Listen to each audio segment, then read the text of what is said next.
Discovery of Etawah के क्रम में अभी हमने पिछले एपिसोड में बताया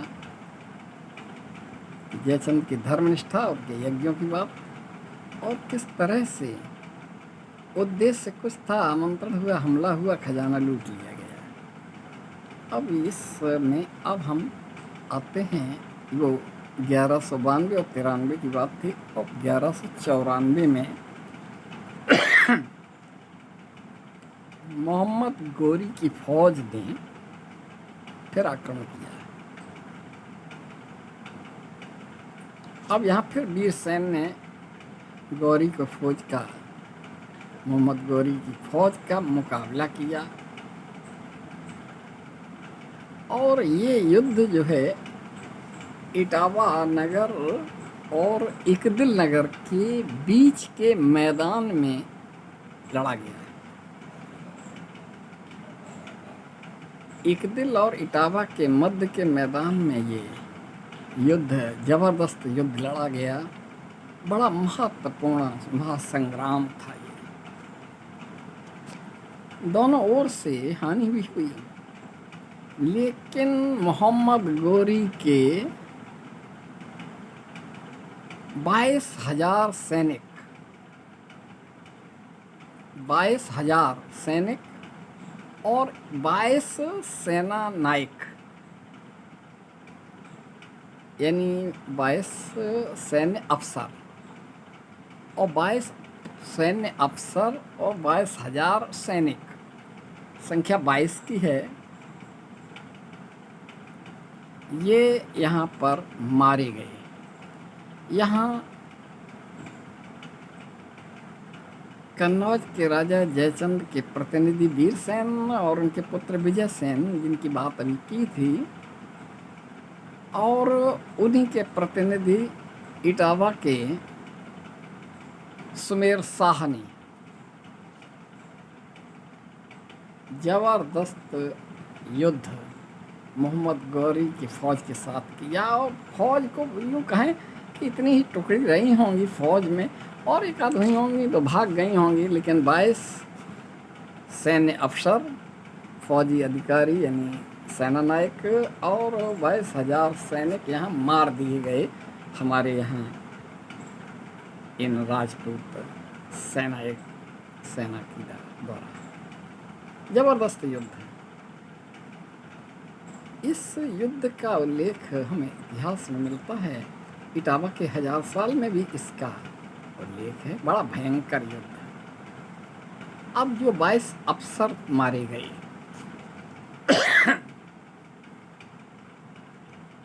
उन्हें यहाँ उस समय जो बीहड़ था वहाँ दफन किया गया। वह 22 ख्वाजा है जो सैन्य अफसर, यानी युद्ध क्षेत्र के पश्चिमी छोर पर, युद्ध क्षेत्र हमने कहा ना इकदिल से इटावा के बीच में, और यूँ कहें कि थोड़ा और आगे होगा, तो ये 22 ख्वाजा जो आज प्रचलन में है ना, वहाँ 22 सेना नायक, सेना यानी सैन्य अफसरों की समाधि यानी कब्र, मज़ार जो भी कहें वो हैं। और जो 22,000 सैनिक मारे गए, उन्हें युद्ध क्षेत्र के पूर्व की ओर करवा खेरा के आसपास कहीं है, जिसका नाम है बायसी और 22 ख्वाजा, दोनों एक ही युद्ध क्षेत्र में आक्रांता मोहम्मद गौरी के मारे गए सेना नायकों, यानी 22 सेना नायक सैन्य अफसर के 22 ख्वाजा है, और 22,000 सैनिकों के 22 ही है। अब इतना जब हो गया, बहुत बड़ी हानि हुई ना, तो मोहम्मद गौरी ने अब प्रतिशोध के लिए षड्यंत्र रचा। अब वो राजा सुमेर शाह का किला जो इटावा में यमुना के तट पर बड़ी मजबूती से बना था, वहाँ एक फकीर आकर के रहने लगा। फकीर जिसका नाम भोला सैयद था, उसने किले के बाहर एक अपनी झोपड़ी डाल ली और वहाँ अपना रहने लगा। पड़ताल की गई कि आखिर ये कौन है। अरे फकीर है, बस फकीर है कह करके तवज्जो नहीं दी गई, महत्व नहीं दिया गया। अब एक जो इटावा नरेश राजा सुमेर शाह के अंदर अधिकारी या कहें मुंशी था, और वो दतावली गांव का रहने वाला था। तो जो रहस्यात्मक, जैसे कहते हैं ना, आज भी कई भेद भी होते हैं ना, यहाँ की खबरें वहाँ पहुँचाते हैं। अब देखें कि किले के अंदर मुंशी जो दतावली का रहने वाला है, वो अंदर की सारी जानकारी, अंदर की मतलब है कि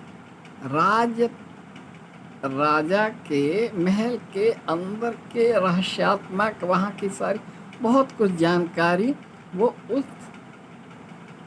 जो बाहर बैठे हुए खूब झोपड़ी में भोला सैयद नाम के फकीर को देता। बस वो अंदर से आता और वहाँ उसको खबर दे देता, और उससे वो खबर जो है वो मोहम्मद गौरी तक पहुँच जाती है। बड़ा अजीब घटनाक्रम है। फकीर के वेश में जो भोला सैयद विराजा था और मुंशी वो सूचनाएं देता था, लिहाजा जो किले का रहस्य और किले की जो कमजोरी, यानी राजा की जो कमजोरी, और जो कहें कि सब कुछ मोहम्मद गौरी के पास पहुंच चुके थे, और उन्होंने फिर आक्रमण किया और तोपों से राजा सुमेर शाह का किला ध्वस्त कर दिया।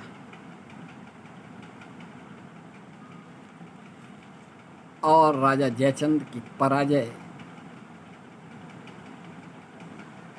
जयचंद सुमेर शाह उनके प्रतिनिधि थे और उनका पराभव। अब देखें कि भोला सैयद जो फकीर था, फकीर की दरगाह, मज़ार, कब्र जो भी कहें, वो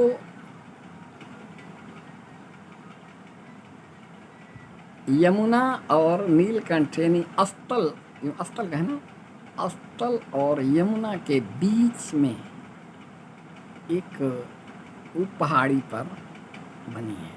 अब आजकल नीलकंठ से जब जाते हैं ना पीछे तालाब की होर तक, तो भोला सैयद जगह है। वह वही फकीर है जो राजा सुमेर शाह के किले के बाहर झोपड़ी बना करके रहता था। और वो दतावली का रहने वाला जो मुंशी था ना, जो अंदर की बात फकीर को देता था, और वह चुगलखोर के नाम से जाना गया। असली नाम कहीं पर भी नहीं आता है उस मुंशी का, और उसकी मज़ार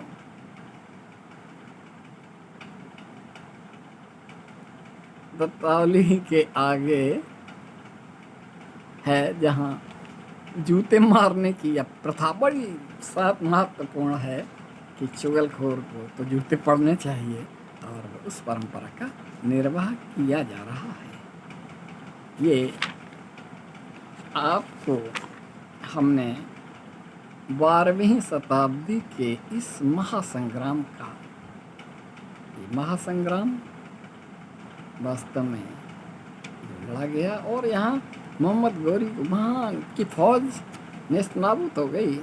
22 सेना नायक, 22,000 सैनिक मामूली बात नहीं है।